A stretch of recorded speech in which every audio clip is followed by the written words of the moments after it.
Now, Turkey's governing party says the White House's plan to designate Egypt's oldest Islamist movement, the Muslim Brotherhood, a foreign terrorist organization, will damage democracy in the Middle East and play into the hands of militants such as the Islamic State group. AK spokesman Omar Selik was responding to comments by White House Press Secretary Sarah Sanders, who says the process is underway internally. The Muslim Brotherhood has close ties with the AK party, and many of its members have gone to Turkey since the Brotherhood was banned by Egypt in 2013 and suppressed. The VOA's Edward Yeranian joins us live from Cairo to tell us more about this. Thank you for joining us on the program, Ed. So let's get into it. How is the Muslim Brotherhood reacting to the U.S. government's plan to designate it as a terrorist organization? Well, Tenny, they have been quoted as saying that they will continue to follow their principles and ideals of peaceful political whatever activity. I'm not sure that everyone would agree that their activities are peaceful, and I think therein lies the problem. They are known to have both political wings and military wings. So I think it's the military wing that pretty much bothers the Trump administration more than the political wing. Yeah, we understand that the Trump administration first directed security and diplomatic officials to find a way to impose sanctions on the Brotherhood after a meeting between Mr. Trump and President Sisi on April 9. But what exactly is President Sisi's issue with the Muslim Brotherhood?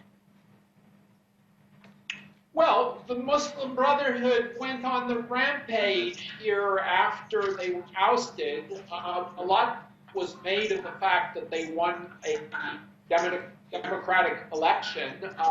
They won a democratic election by 51% to 48.7, something like that, as I recall, since I was here at the story at the time. That is a democratic election. 51 to 49, but you know, the year since he had been elected, he had become very unpopular. So a lot of people were clamoring for him to be replaced, and Muslim Brotherhood basically went on a rampage. It was long before the army moved against them. Yeah. At least moved against their supporters. The Muslim Brotherhood was initially formed to spread Islamic morals and good works. When and why did it move into politics?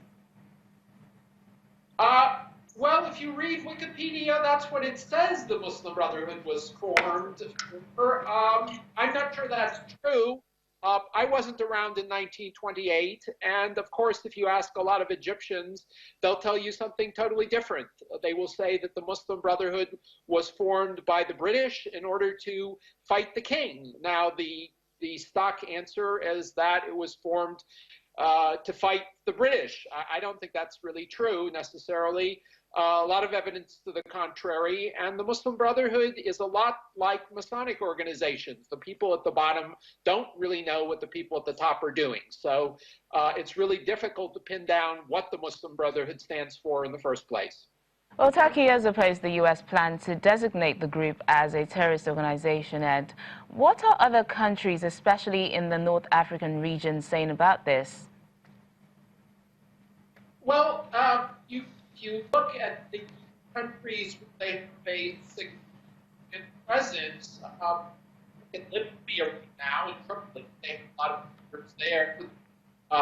So-called international recognized government is made up of a lot of Islamists. If you look at one of Tunisia's main parties, they're upset about it as well. Qatar is upset. The emir is an Islamist. Turkey is upset, as you pointed out initially.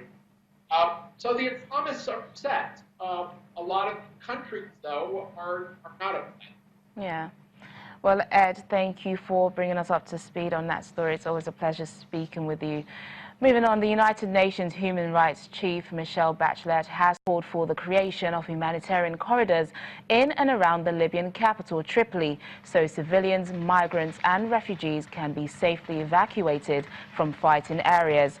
The UN chief also urged a ceasefire and warned that heavy shelling in densely populated areas violates international humanitarian and human rights laws. Mrs. Bachelet's call comes as fighting escalates again in Tripoli, where Eastern Commander Khalifa Haftar's troop is pushing to capture the capital. The escalation of attacks in residential areas, including the use of artillery, rockets, and airstrikes, is deeply worrying. Thousands of children, women's, and men's lives are at risk, and I want to remind all parties to the conflict that the use of explosive weapons with indiscriminate effect in densely populated areas is a violation of international, humanitarian, and human rights law. There is an urgent need to create safe humanitarian corridors for trapped civilians. So I want to call for an immediate ceasefire and the resumption of political talks. Now, here in Nigeria, it's some weeks to change of government in Ogun State, but Governor Ibukunle Amosun insists he will not stop to seek opportunities that will increase the development of the state. While receiving the World Bank delegation in Abeokuta, the state capital, the governor believes initiative like this will improve the state economic transformation program. The World Bank delegate's first visit to Ogun State in 2016. 3 years after, another delegation of the World Bank is in Abeokuta to fine-tune and cement previous discussions on their mission in the state. The purpose of the mission is to complete the design of the Ogun State Economic Transformation Program. The World Bank representative rolls out a blueprint of what the intervention is set to achieve.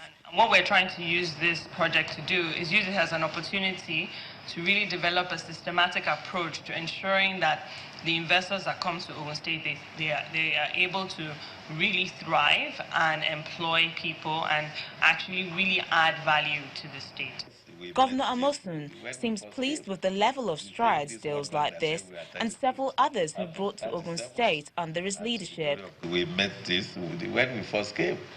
This World Bank that said we are 36th out of 37th. And to the glory of God, since I think 2 years after, we have been hovering within that first four bracket.